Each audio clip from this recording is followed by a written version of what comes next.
as you can see, hotel rooms, especially after a long day working on a cricket match, aren't the best places to record blogs in. But then when you're on tour, you've got to do what you've got to do. So here I am at the end of India versus Bangladesh and looking ahead to India versus Pakistan.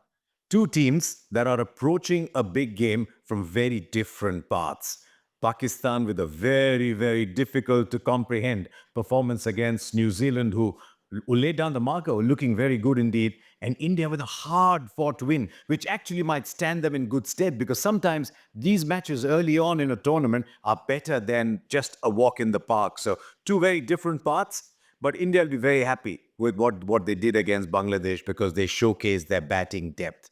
When you're 4 wickets down, 90, 100 runs still to get, and you've got a player of the caliber of KL Rahul coming in. A little lucky on a couple of occasions, but as he played more deliveries, he just looked better and better.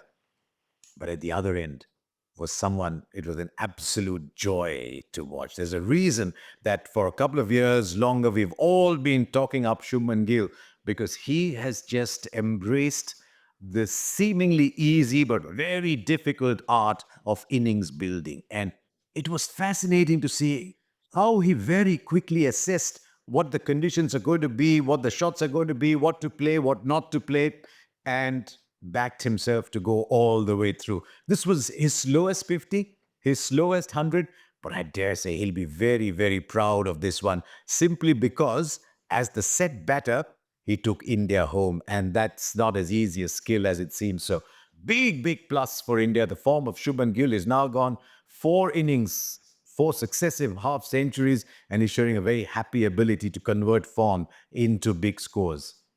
And India will be delighted with the form of Mohammad Shami. He had to work very, very hard to come back.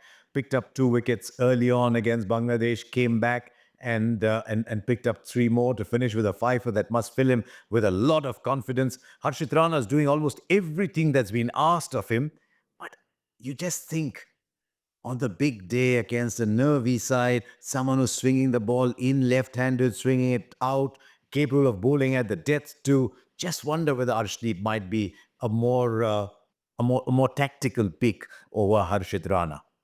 But as I said, Harshit Rana has done everything that's been asked of him. It also looks like more and more with every passing day that India's three spinner policy will work very well for them. Now, the game against Pakistan is not going to be played on this surface. It's 2 strips adjacent to it.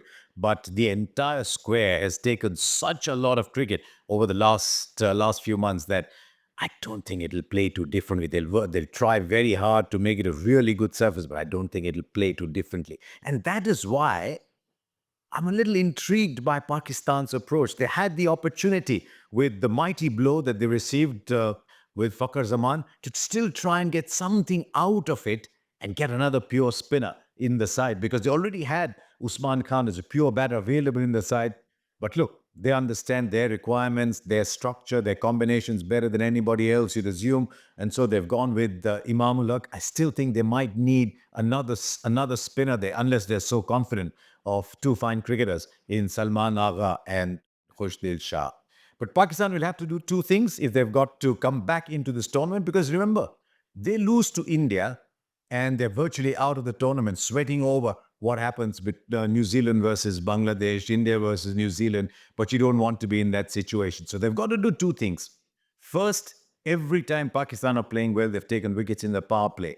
If Naseem Shah and Shaheen Afridi are not taking wickets in the power play, then the bowling attack looks very, very different. I think it also reduces to some extent the potency of Faris Rauf bowling through the middle. So that's one big factor for Pakistan. And secondly, I think the one English word that's been spoken about in Pakistan more than any other over the last 24, 48 hours, show a little bit more intent. How can you be 20 after 10 overs in a 320 chase? So I'm expecting Pakistan to show a lot more intent.